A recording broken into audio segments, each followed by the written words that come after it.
கிறிஸ்துவுக்குள் அன்பானவர்களே, ஆண்டவராகிய இயேசு கிறிஸ்துவின் இனிய நாமத்தில் இந்த பாடல் பிறந்த வரலாற்று நிகழ்ச்சிக்கு உங்களை அன்போடு அழைக்கிறேன். இந்த நாளிலேயும் ஒரு பாடல் பிறந்த வரலாற்று நிகழ்ச்சியை நாம் பார்ப்போம்.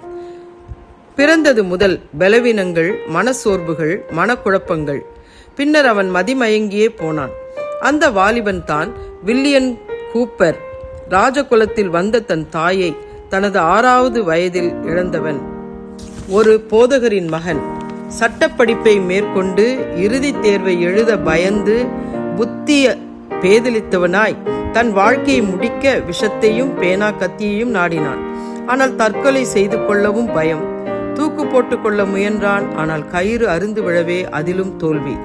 இத்தனை சோர்வுகளையும் தோல்விகளையும் தன் இளமையிலேயே அனுபவித்த கூப்பரை புத்தி பேதலித்தோர், அதாவது மென்டலி ரிட்டார்டட் ஹோமில் சேர்த்தனர்.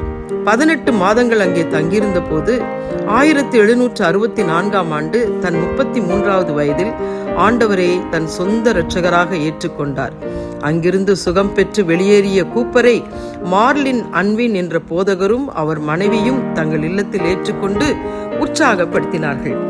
அன்பின் தம்பதியரின் அன்பான பராமரிப்பால் புது வாழ்வை மேற்கொண்ட கூப்பருக்கு இன்னும் ஏமாற்றங்கள் காத்திருந்தன. போதகர் அன்பின் திடீரென்று மரித்து போனார். போதகரின் மனைவியையும் கூப்பரையும் பராமரிக்கும் பொறுப்பை ஓல்னியின் புகழ்பெற்ற போதகர் ஜான் நியூட்டன் ஏற்றுக்கொண்டார். ஓல்னியில் ஜான் நியூட்டனின் ஊக்குவிப்பால் கூப்பரின் கவிதை தாளந்து சிறப்பான விளைவுகளை தந்தது. இங்கிலாந்து தேசத்தின் சிறந்த கவிஞர் என புகழ்பெற்றார். 1799இல் நியூட்டனும் கூப்பரும் இணைந்து தயாரித்த பிரபல ஓல்னி பாடல் புத்தகம் வெளியிடப்பட்டது. மகிழ்வுடன் வாழ்ந்த கூப்பருக்கு மற்றுமொரு சோதனை. 1769ஆம் ஆண்டு டிசம்பர் மாதம் கூப்பர் அதிகமாய் நேசித்த அன்பின் அம்மையார் மிகுந்த சுகவீனம் அடைந்தார். மரணம் அவரையும் தன்னிடமிருந்து பிரித்து விடுமோ என்று கலங்கி தவித்த கூப்பர், எனக்கு அருமையான உறவுகளையும் அரவணைப்புகளையும் நான் இழக்க நேரிட்டாலும் அது என் பிதாவின் சித்தம் என்று ஏற்றுக்கொள்ளுகிறேன்.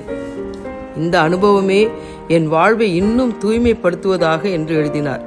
இந்த நிலையில் ஆண்டவரின் நெருங்கிய வழிநடத்துதலை வேண்டி 9/12/1769 அன்று அதிகாலை நேரத்தில் இந்த பாடலின் முதல் 2 வரிகளை கூப்பர் எழுதினார்.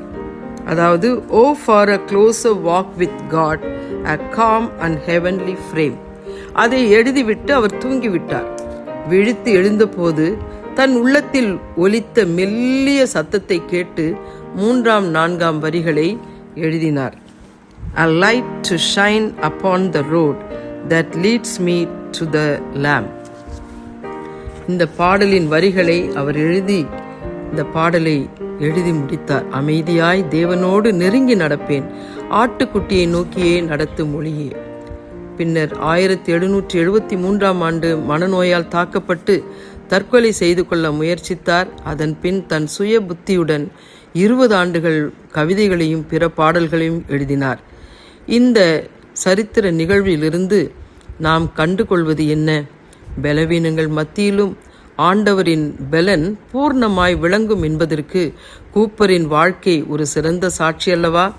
இன்றும் இது போன்ற மனக்குழப்பத்தோடும் மனசோர்வுகளோடும் இருக்கின்றவர்கள் இதை கேட்டு ஆண்டவர் தன்னுடைய வாழ்க்கையிலேயும் அற்புதங்களை செய்ய முடியும். தன்னையும் ஆண்டவர் உயர்த்த முடியும். அவருடைய தாளந்துகளை உபயோகித்தது போல உங்கள் தாளந்துகளையும் கர்த்தர் உபயோகிப்பார். கர்த்தர் தாமே ஆசீர்வதிப்பாராக. ஆமீன்.